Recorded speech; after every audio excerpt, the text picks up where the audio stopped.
આવ્યું એ ધન વધારે હતું એમને એક ઘડાની અંદર રાણી સીતાના રૂપિયા ભર્યા. રૂપિયા ભરી ઘરની અંદર દાટી ઉપર લેપ્યું, ઢોકળી ઢોકીને લેપી નાખી, લીંપણ કરી અને એમ ઘરવાળો બોલાવ્યા કે આવો. શું છે કે આપણે બંને જણા પ્રતિજ્ઞા કરવી છે. તો શું કરવી છે કે તમે મારો કે હું મારું, પણ કે આ રૂપિયા કાઢવા નહીં. કે સારું એમ કરી પ્રતિજ્ઞા કરી દાટી લીંપી નાખી. નાના ભાઈ ના ઘરવાળા એમના ઘરવાળા આયા એટલે કીધું કે મોટા ભાઈએ ને એમને તો ધન દાટ્યું છે. તો કે આપણે દાટો કે આપણી ભાઈ છે ક્યાં? અરે હું લાવું ને. એટલે ફૂટેલા માટલાના ગોળ ગોળ સિક્કા કર્યા. સિક્કા કરી અને ઘડામાં ભરી અને ઘરનો ખાડો ખોલી અને દાટ્યા અને દાટીને પછી ઉપર લીંપણ કર્યું. પછી પ્રતિજ્ઞા કરો કે શું કરશો કે તમે મારો કે હું મારું, પણ કે આ રૂપિયા ના કાઢવા. પણ કે આ તો ટૂંકા છે તો મને કાપો ના આવી તો એ ટૂંકા છે. કૃષ્ણ કનૈયા મરતા સુધી તો કદાચ કામ ના આવે. એટલે કીધું ન ધન રહે ન જોબન, ગામ કે ઠામ તુલસી જગમાં જસ રહે કરવે સીતા કામ. કઈક મળ્યું છે તો કઈક મહાપુરુષે કીધું કે આપો. અને એમાંય આ તો સદગુરુનો દેશ છે. કોનો દેશ છે? એટલે એ મહાપુરુષો કહે છે સદગુરુ વિનાશાય કરે કોના જીવનની તીર્થ ફરો ને હજારો. સ્વર્ગે રે દેલા પાછા રે ફરિયા, સ્વર્ગે રે દેલા પાછા રે ફરિયા. સુખદેવ નારદ પ્યારો ગુરુજી મારો, આઠમો જન્મ સુધારો. નહીં ભોગો ગુણ રે તમારો ગુરુજી મારો, આઠમો જન્મ સુધારો. ગુરુ વગર કોઈ દાવા જીવની કોઈ સહાય કરી શકે એમ છે? અરે વિધાતાના લેખમાં લેખ મારે નહીં તોય કેવળ એક સદગુરુ મારી શકે. જગતમાં બીજા કોઈ લેખ મારી શકે નહીં. અને કર્મ ધોવે ને કોઈ સદગુરુ ધોઈ શકે જગતમાં. કદાચ ભગવાન મળે તો તમારા સારા નશા કર્મનું ફળ આપે, પણ ભગવાન કર્મ ધોઈ શકે નહીં. ત્યારે કીધું કર્મે ઊંચો કર્મે નેતો એવો જન્મ મળનારો તો જ ના દેશો ઈશ્વરને કર્યા કર્મ ભોગવનારો. તારા કર્મ તો તારે ભોગવવા પડશે, પણ જયારે સદગુરુનું સાનિધ્ય મળે ને ત્યાં કર્મ વિચાર બાપડા થઈ જાય સદગુરુ ધોઈ શકે. એટલે મહાપુરુષે કીધું કે કદાચ જો વિધાતાના લેખમાં મેઘ મારે તો કેવળ એ સદગુરુ મારે.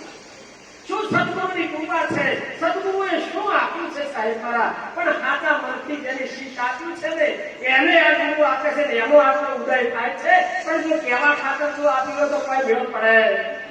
બાદશાહના દરબારમાં કોઈ એક મહાપુરુષ આયા જેને મહાપુરુષો વિશેષ જાણતા હશે. અને એ આવીને એમ કહેવા માંડ્યા કે અનળ હક એવા એક સૂફી સંત ક્यों આયા? અને એમણે કીધું અનળ હક ખુદા નહીં, ખુદા નહીં, ખુદા નહીં. મંસૂર કે આવા સૂફી ખુદા નહીં. અને મહાપુરુષે કીધું કે એક કહું તો હૈ નહીં તો કહું તો ગારી. કહે કબીર હું અને ઈશ્વર બે ના હોય શકે? હોય જ સાહેબ મારા. અને એટલે તો વેદોએ કીધું કે અયમ બ્રહ્મ, એ જ તું છે, એ જ બ્રહ્મ સ્વરૂપ, તું જ બ્રહ્મ છે, બીજું કઈ છે. અને સાચી શાન મળે તો અનળ હક શબ્દ રાખે. અને એ સમયે કીધું કે ખુદા નહીં, ખુદા નહીં. કોઈએ ફરિયાદ કરી બાદશાહ નહીં કે કાફર આવ્યો છે ને એમ કે છે આપણે ઉઘરો કે ઇસ્લામમાં કાફર એમ કે છે કે ખુદા નહીં, ખુદા નહીં. આવી વાતો કરે છે. બાદશાહે બોલાવી કીધું બોલ ખુદા નહીં, ખુદા નહીં. ખુદાને સારા જગત બસાય તું ખુદા નહીં. અરે ખુદા નહીં. અને હોય એટલી જરા સમજી લેજો કે હજી જે વસ્તુ મેળવવા જાતી વસ્તુ મળી નથી. અને એ સમયે ત્યાં કીધું કે અરે ખુદા હૈ નહીં. बादशाह ने मंसूर ने रब्जत थका बादशाह कह दो कि 3 बार तेरे को बोलूंगा कि खुदा है तो हाँ बोलेगा तो सिर नहीं काटूंगा, अगर सिर घर से अलग कर दूंगा. ठीक है? हो खुदा है कि नहीं है, खुदा है कि नहीं है, खुदा है कि नहीं है. माथू कापी नाखी. माथू काप्या પછી માથું બોલે છે ખુદા है, खुदा है, खुदा है. अरे मुझे के पहला ना बोले कि पर के खुदा तो है मगर सिर कटाने के बाद खुदा है. अब तो आप्या પછી ને ગોપીઓ નાવા જતા એ સમયે ભગવાન ને કે છે નાયા પછી કે અમને વસ્ત્ર આપો, તો કે પેલા તમે નતા. હાથું મૂળું ગુરુ મહારાજના શરણે જાય પહેલા તમારી જોડે તમે ક્યાંય ભગવાનના દર્શન કરી શકતા હતા? હે?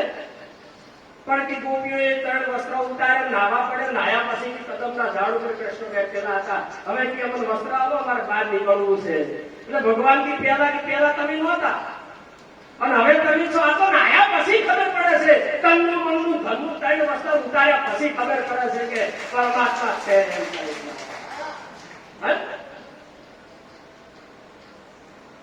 આ ગુરુ મહારાજની કરુણા છે.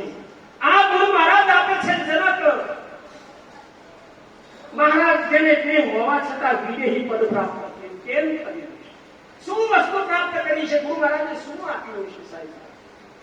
આપણે લેવા હોય તો બીજું આયા છે, અને વરીન કઈ જુદું જ છે. હાથું બોલો લગ્નનું વરવા આયા છે, અને વર્ષીનું વરીન જ થઈ જતા હું ખરેખર.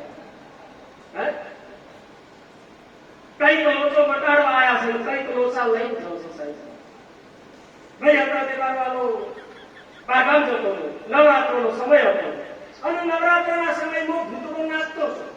અને મને કીધું પેલા નાચ, મને નચાડ્યો. જબરું નાચો, જબરજસ્ત નાચો, કે મજા આવી ગઈ. આજો સારું નાચે છે. કે મને કોઈ નિશાની કરો, આવતા વર્ષ ફેર આવે તો નચાવવાની મજા આવે, આપણે મજા આવે છે. તો શું કરશે? અને એને માથાની પાછળ નાગેળ જેવી રહાવળી હતી, કે કુંટીલો રહાવળી, મોટા મોટી એની નિશાની હતી. આવતા વર્ષે નચાડશે. એને રહાવણી લઈ લીધી, અને બીજા દિવસે આ ભાઈ ઘેર આવ્યા એટલે એના બાજુવાળા ભાઈ હતા, એને એવડી મોટી નાગેળ જેવડી રહાવળી. એ ઘરવાળાને કીધું તમે ઘરવાળા રહાવણી ચમ જઈ? કે રસ્તામાં ભૂતળો આવ્યો, નાચતો તો સારું નાચે. રહાવણી લઈ લીધી. એ ઘરવાળા કે તમે જો બતાવવું છે ને. આજે આ જ્યાં ભૂતળો ની કીધું કે નાચ, નાચો તો ખરી, પણ નાચતે ના આવડતું. પેલા તું અમારો તાલ બગાડે છે, તને નાચતા નહીં આવડતું. કે નાચતા નહીં આવડતું તો આવતા વર્ષે આવે તો અરે આપણો તાલ બગાડે. કે શું કરશો? કે એને કોઈ નિશાની કરો. કે શું કરશો? કે કાલ વાળાને રહાવણી પડી કે નીરી ચોટાડી ગયો પડી કંટાળ. આવ્યો ખરેખર દુઃખ મેળવા આવ્યો હતો કે પછી લેવા આવ્યો હતો? દુઃખ મૂકવા આવ્યો હતો. એટલે અહીંયા મહાપુરુષે કીધું કે ગમે ત્યાં તીર્થો ફરો તો આ મેળ પડવાનો, પણ તીર્થો જે સંતોથી પ્રગટ થયેલા છે તીર્થો ખંડન નથી કરવાનું.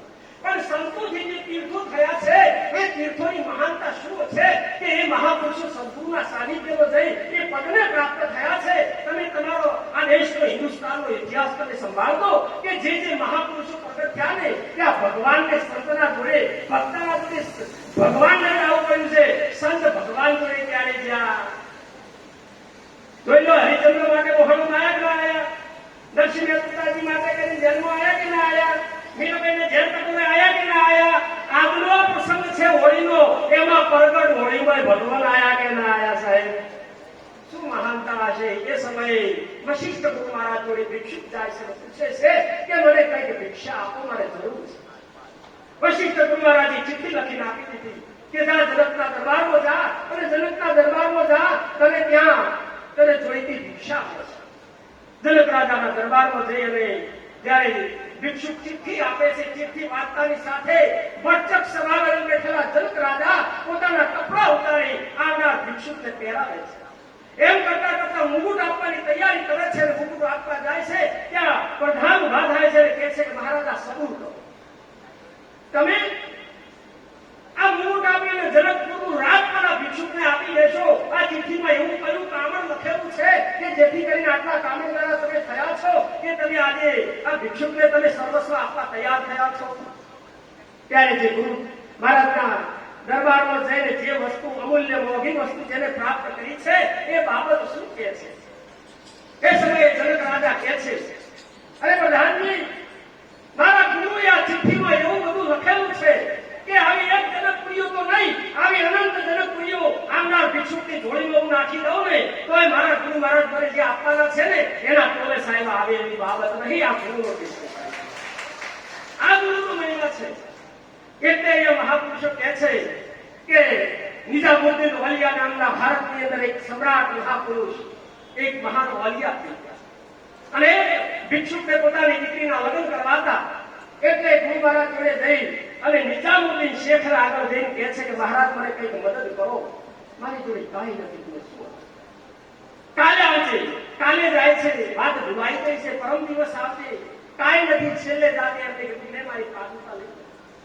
પાદુકામાં તો હવે શું આવીને આવશે? પાદુકા લઈ અને જયારે જાય છે અને પાદુકા લઈને જતા રસ્તામાં એ થોડો આરામ કરે છે અને સામેથી રાજા બાદશાહના પ્રધાન આવે છે અને એમને વિચાર કર્યો કે મારા ગુરુ મહારાજની પાદુકાની ક્યાંક મને સ્મેલ આવે છે, અહીંયા ક્યાંક હશે એમ. એટલે એમણે એમના અનુયાયીઓને કીધું કે જાઓ ખબર કરો. અને ખબર કરતા એમની તંબુની જ બાજુમાં એક ભાઈ વીંટાળીને બેઠેલો છે પાદુકા, કે આ પાદુકા કે મારા ગુરુ મહારાજે આપી છે. અને એ સમયે એમને લઈ જઈને એમને કીધું કે ભાઈ પાદુકા તારે આપી છે? કે હા આપી તો છે, આપવા જ નીકળ્યો છું, બોલ શું દામ લઈશ, કે શું આપશો? કે બસ ભાઈ મારા બાદશાહની સાથે મેં મારી જીવન પર્યંત નોકરી કરી છે, એમાં 17 ઊંટ ભરી અને મને ધન આપ્યું છે બાદશાહી. અને એ 17 ઊંટ ભરેલું ધન લઈતા પણ એના બદલામાં મને તું આ પાદુકા આપી. પાદુકા લઈ અને એ ગુરુ મહારાજના શરીરે નિજામ મુદ્દીન વલિયાની જોડે જયારે જાય છે ત્યારે એમને કીધું કે પાદુકા લાવો. કે હા, તો એની કિંમત કેટલી ચૂકવી છે? કે કિંમત તો મારા જીવન પર્યંતની જે કમાણી હતી 17 ઊંટ ભરીને બાદશાહે મને આપી હતી ને એ મેં અમને આપી દીધી છે ને એના બદલામાં હું આ પાદુકા લાવ્યો તો પેલા તને બહુ સસ્તી મળી છે. વિચાર કરજો સાહેબ મારા. આ ગુરુ મહારાજની દેશની બાબત છે. આ ગુરુની મહાપુરુષે કીધું કે એ વિશેષતા છે. એટલે જયારે સદગુરુ મહારાજ જયારે સંત મળે છે ત્યારે અહીંયા મહાપુરુષે કીધું કે જેમ જેમ જીવ છૂટવાનો ધન કરે તેમ તેમ જીવ બમણો બંધાય, આંખ મળે છૂટે ના એને છોડાવે સદગુરુ રાય. તો બધા વિશેષ મહાપુરુષો મળેલા મહાપુરુષોને આપણે વિશેષ સાંભળવાના છે. તો વધારે સમય ન લેતા આટલી બોલી વાણીને વિરામ આપું છું. સદગુરુ મહારાજ